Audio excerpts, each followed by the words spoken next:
the Zoo Tycoon games, which you've probably all heard of if you're watching this video.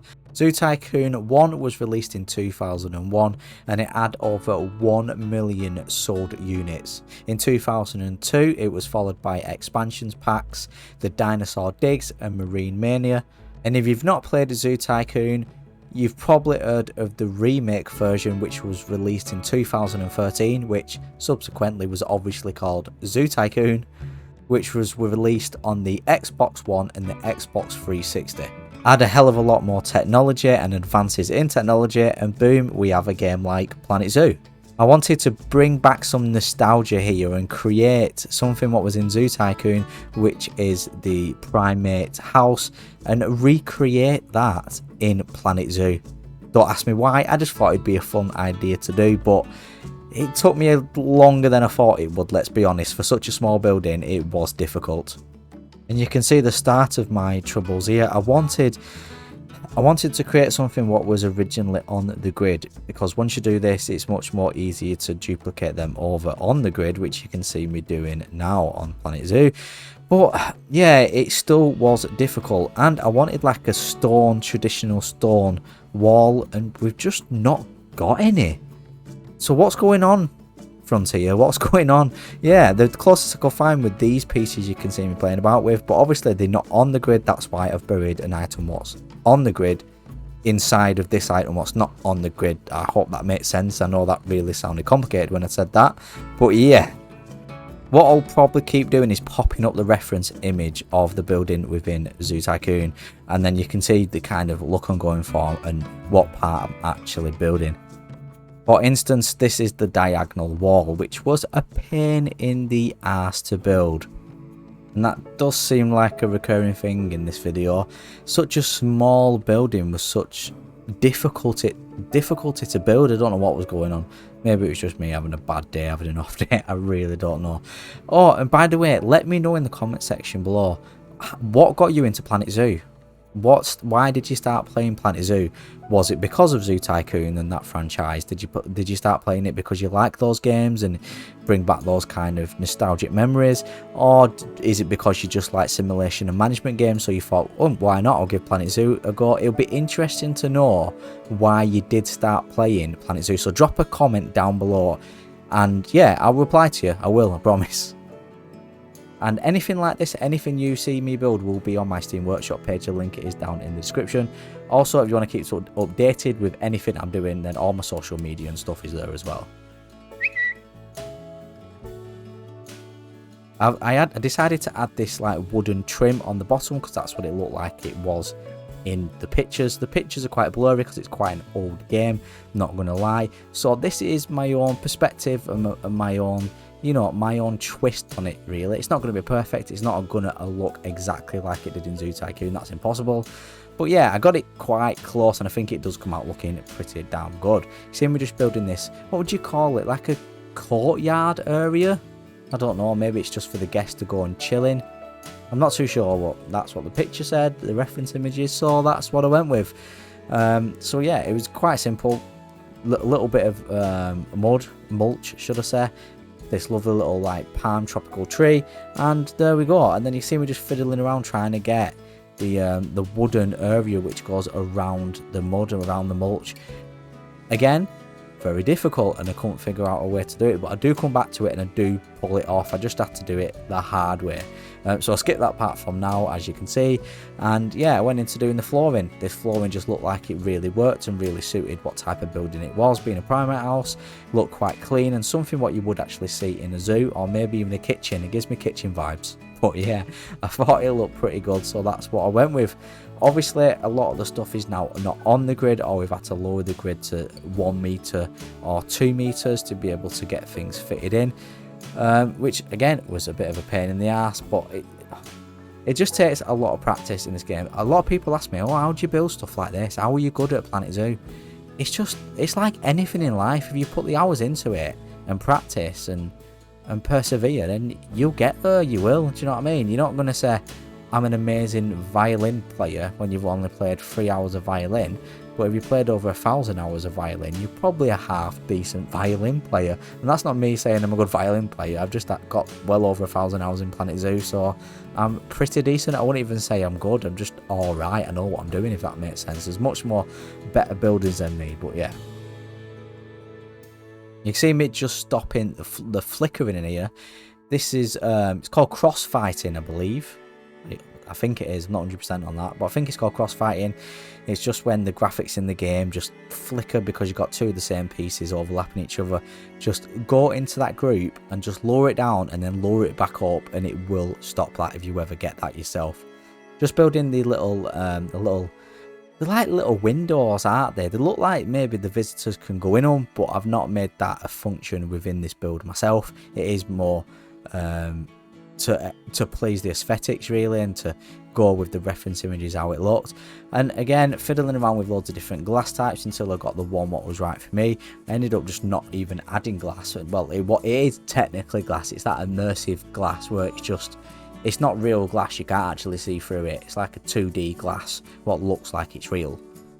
And be sure to stick around to the end, because I do end up changing the original look. What you see in my building here is not how they come out looking. I took a little bit of time away from it and then came back to it and thought, no, it needs changing. It just doesn't look right. So stick around to the end and you will see how everything looks. Well, in the end, obviously.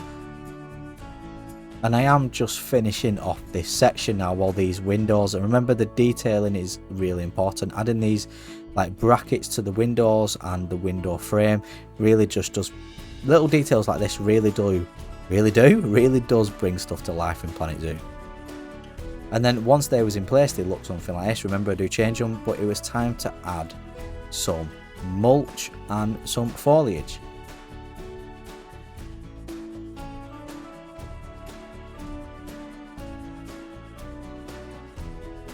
There's the mulching and there's the foliaging. And then to the front door, or front arch, or archway, or doorway, whatever you want to call it, the front of the building, the entrance, that's better. I didn't say that in the first place, the entrance, which I did fiddle around with ideas. At first I went with this quite large arch and thought, no, it's too large. And then I brought some pillars in and thought, right, let's create a nice gate. We do end up keeping this gate though. This gate we do keep because I like it. It works well.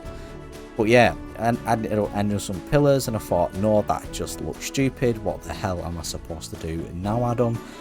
Yeah, so I finished this gate off. Again, adding the details, add a handle to this gate, make it look a bit more realistic than it originally does. And honestly, I would do this for everything in Planet Zoo. Well, I do. And then toss that idea out the window, and we came up with this, which is obviously a more narrower arch using the same pieces, and we've added the rooftop as well and the statue of an ape. Again, that's what it's like in the reference images, so that's what I went with. It actually looks pretty good. And then the roof, oh my god, the roof. This was, I know I've complained a lot that this was quite a difficult build, but this was the most difficult part of this build. We've got the roof to do, we've got some little finishes to do, little details, and then we've got the main area, obviously the actual habitat where our apes will be, our primates. So yeah, but this was, because it's just not a straightforward straight building, and it's got corners and corners and turns. It was just so difficult, honestly. And when you build anything on the grid and you want it to go around a corner, it's going to be difficult. I knew it was going to be difficult, but yeah, again, patience and perseverance. You're probably absolutely sick to the stomach of me using that sentence. I'm sorry, I do apologise, I really do. Forgive me. But yeah, I used the slate. Again, that's what it looked like in the picture. It also looked more authentic and more like the kind of roof you would have on a building like this. So that's what I went with, and I played about with loads of different angles, loads of different corners, loads of different on the grid, off the grid, duplicating items. Honestly, I just threw everything I had at this, and I just kept with it, and it does come out looking. I'm going to skip because you don't want to see all this. It took me ages to build this, honestly. So I'm going to skip and show you what it did look like in the end when it was complete, this roof. And here we are, the roof is complete, and pretty much the main structure is complete. I'll just take you to show you now. We've got these wood pieces what I've obviously added in to just block off the roof so there was no gaps. Again on the other side, and we've added this beam underneath as well, just to make it look a bit more realistic and to cover gaps. And then added a roof, which I'm not too happy about and I might end up changing, but again I just wanted to hide all those bits and trying to show you now what keep poking out. Didn't want anything poking down or poking out, so just added a simple wooden roof all the way through. And then where the habitat is actually going to be and where our animals will be kept, which is kind of like the dome aviary type area, I would call it. And you can see I played about with one idea to the right there, and then I just came up with this idea, which is just stone pieces and mesh pieces. Did the old duplicating and rotating trick. If you don't know how to make domes and aviary style buildings like this, there's loads of tutorials on YouTube. I've even got one there, so go and check out it on the channel. And then just simply place that in place, and then I had it. It was quite simple actually. It was probably the least difficult part of this creation. And there we have it, the Primate house. Primate? Can't talk, I've been playing Planet Zoo too long now. The Primate house from Zoo Tycoon recreated in Planet Zoo. Is it exact? No, but am I happy with my interpretation of recreating this? Yes, I am happy with it. And if you're happy with it and you want this in your own zoo, then the Steam Workshop page will be in the description down below and you can download it and have it in your own zoo. I've not actually put any primates in it, I'll leave it up to you. I have tested it though, before I started this recording. It does work, but size requirements a bit of a pain in the ass. This was never meant to be functional anyway. I've tried to make it as functional as possible. You might have to tweak some sandbox settings to make it even more functional. And I haven't done much decor inside. I want to leave that to use. If you want it in your own zoo and you download it, you can decorate this custom to whatever animal you put in this, really. That's why I've left it quite bare. We've added some glass panes here, just seeing into like the aviary style building, and another glass pane here. And then we've added this doorway, and this is where you would put your habitat gate. Now, I get a lot of questions about placing habitat gates and null barriers. I have done a null barrier tutorial on the channel quite recently, so go and check that out and it will explain pretty much anything. But quick demonstration, you just grab your habitat gate, you line it up and you place it in.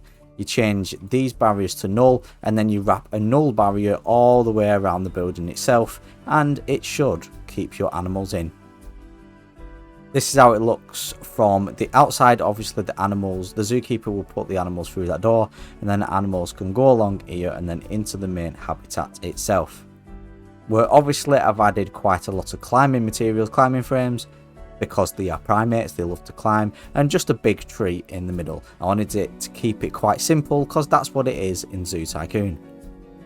And that concludes the video. If you did like the video, then hit like hit that like button if you did like the video. Subscribe if you're new around here. My name is Adam. I hope you have a wonderful rest of your day, and I will catch you in the next Planet Zoo video.